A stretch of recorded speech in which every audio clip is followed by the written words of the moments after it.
உலக முதலீட்டாளர் மாநாட்டில் பங்கேற்ற வில்லேஜ் குக்கிங் சேனல் என்ற யூடியூப் சேனலை சேர்ந்தவர்களுடன் நமது செய்தியாளர் வேல்முருகன் நடத்திய கலந்துரையாடலை தற்போது பார்க்கலாம். எப்படி இருக்கு இந்த மொமெண்ட் நீங்க இன்னைக்கு ஒரு பெரிய செஷன்ல கலந்துட்டு இருக்கீங்க, எப்படி இருக்கு சொல்லுங்க. ரொம்ப சந்தோஷமா இருக்கு. ஏன்னா கிராமத்துல ஒரு 6 பேரை வச்சு ஸ்டார்ட் பண்ண ஒரு சேனல் இன்னைக்கு உலக முதலீட்டாளர் மாநாடுகள் கொண்டாந்து நிப்பாட்டினதுக்கு தமிழ்நாடு அரசுக்கும் நம்மளோட சப்ஸ்கிரைபர் அத்தனை பேருக்குமே ரொம்ப நன்றி சொல்லிக்கிறேன். இதுல ரொம்ப சந்தோஷமா இருக்கு. ஐயா, கிட்டத்தட்ட 2.5 கோடி பேர் உங்களை ஃபாலோ பண்றாங்க. சோ அந்த தருணம் எப்படி இருக்கு? தொடர்ச்சியா உங்களுடைய வீடியோக்களை பார்க்கும்போது ரொம்ப என்ஜாய் பண்ணி பாக்குற மாதிரி இருக்கு. அதுல சீக்ரெட் நீங்க தான் நினைக்கிறேன், சொல்லுங்க. நான் என்ன சொல்ல போகிறேன், எனக்கு அதிகம் படிப்பு அதெல்லாம் இருக்காது. ஆமாம், என்னுடைய அனுபவத்தை வச்சு தான் இந்த சமையலை நான் பண்ணுறேன். ஆமாம், அதாவது பெரிய பெரிய சமையல்லாம் பண்ணியிருக்கேன் நான்.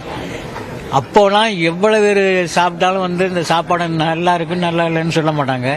இப்போ நம்ம சமைக்கிற சமையலை வீடியோவை பார்த்துட்டு ஐயா நல்லா இருக்குன்னு எவ்வளோ பேரும் வாழ்த்துனாங்க. அந்த வாழ்த்துக்கு எனக்கு ரொம்ப நன்றி. குறிப்பா ஒரு ஆடு தொலைஞ்சு போன கதையை சொல்லியிருந்தாரு. அந்த கதையை நியூஸ் 18 நேயர்களுக்காக 2 வார்த்தை சொல்லிட்டேன். அது இல்ல அது ஒரு எக்ஸ்பெரிமெண்ட், அதாவது ஆரம்ப காலத்துல நாங்க பண்ணது. அது என்னன்னா கிரில் அதாவது ஒரு ஆடு சமைக்கணும்னா விறகு கீழே வச்சு, நெருப்பு கீழே வச்சு நம்ம சமைக்க வேண்டிய பொருளை மேலே வச்சு பண்ணுவோம். இது அப்படியே ஆப்போசிட்டா பண்ணோம். ஸோ நெருப்பு போகாது அப்படின்னு நினைச்சு விறகு அதிகமாக போட்டு எரிச்சு அந்த ஆடு எரிஞ்சு போய் சாம்பலாகி மறுபடியும் அதுல இருந்து கத்துக்கிட்டு மறுபடியும் அந்த சமையல் சமைச்சு வீடியோ போட்டோம். அந்த வீடியோ சக்சஸ் ஆயிடுச்சு. அதே ஃபாலோ பண்ணி இன்னும் அதுக்கப்புறம் இன்னும் 2 வீடியோ போட்டோம், அதுவும் சக்சஸ் ஆயிடுச்சு. ஸோ தப்புலேருந்து தான் சரியா கண்டுபிடிக்க முடியும்னு நினைக்கிறோம். தொடர்ச்சியா இவ்வளவு ஃபாலோவர்ஸ் இருக்கிறாங்க, உங்களை மாதிரி நிறைய கிரியேட்டர்ஸ் உருவாகணும்னு நினைக்கிறாங்க. ஸோ அவங்களுக்கு நீங்க என்ன சொல்ல விரும்புறீங்க? உங்களுக்கு எல்லாருமே வீடியோ போடுறாங்க.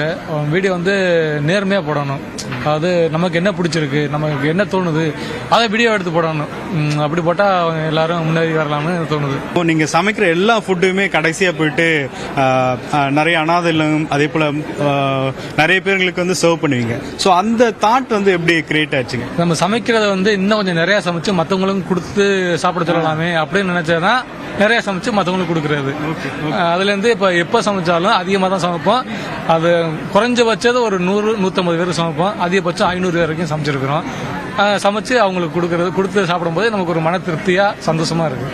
இப்போ அந்த வீடியோல பார்க்கும்போதே பல்கா இருக்கும், எல்லாமே அதிகமான பொருளா இருக்கும். ஸோ அதெல்லாம் இந்த காஸ்ட்லாம் எவ்வளவு ஆகும் ஒரு நாளைக்கு ஒரு வீடியோ பண்றது? வீடியோ கூடவும் ஆயிருக்கு, 3 லட்சம் வரைக்கும் ஆயிருக்கு ஒரே வீடியோக்கு.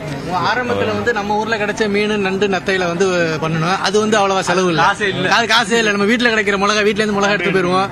அந்த மாதிரி பண்ணிக்கிட்டு அது ஒண்ணு இல்ல. இப்போ பல்கா பண்றோம், கொஞ்சம் பெருசா பண்ணும் போது செலவும் கொஞ்சம் அதிகமா வரும். அதுக்கேற்ற மாதிரி மக்களோட சப்போர்ட் நல்லா இருக்கு. எங்களுக்காக நியூஸ் 18 நேயர்களுக்காக உங்களுடைய அந்த ஸ்லோகன் ஒரே டைம்ல செம்மையா சமைக்கிறோம், பயங்கரமா ருசிக்கிறோம். இன்னைக்கு ஒரு புட்டி எல்லாரும் வாங்க. Welcomes you.